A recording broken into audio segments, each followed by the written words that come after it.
നഷ്ടപ്പെട്ട പണവും സ്വർണവും അടങ്ങിയ ബാഗ് യാത്രക്കാരന് തിരികെ നൽകി സ്വകാര്യ ബസ് ജീവനക്കാർ സത്യസന്ധതയുടെ മാതൃകയായി. ഒറ്റപ്പാലത്ത് നിന്ന് പാലക്കാട്ടേക്ക് സർവീസ് നടത്തുകയായിരുന്ന ദർശൻ ബസ്സിലെ ഡ്രൈവറും കണ്ടക്ടറുമാണ് മാതൃകാപരമായ പ്രവർത്തനത്തിലൂടെ യാത്രക്കാരുടെ പ്രശംസ നേടിയത്.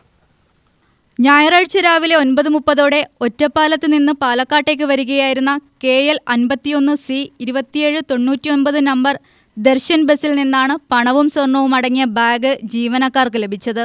തുടർന്ന് ബാഗിന്റെ ഉടമയെ കണ്ടെത്തുന്നതിനായി ജീവനക്കാർ അന്വേഷണം നടത്തി.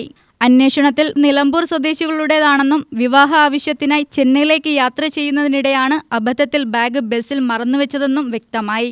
ബാഗ് ലഭിച്ചയുടൻ തന്നെ ഡ്രൈവർ മണിക്കുട്ടനും കണ്ടക്ടർ വിനുവും ചേർന്ന് പാലക്കാട് സൗത്ത് പോലീസ് സ്റ്റേഷനിലെത്തി ബാഗ് പോലീസിനു കൈമാറി. തുടർന്ന് പോലീസ് നടപടികളിലൂടെ ബാഗിന്റെ യഥാർത്ഥ ഉടമയെ കണ്ടെത്തി പണവും സ്വർണവും അടങ്ങിയ ബാഗ് സുരക്ഷിതമായി തിരികെ നൽകി. UTV news, Palakkad.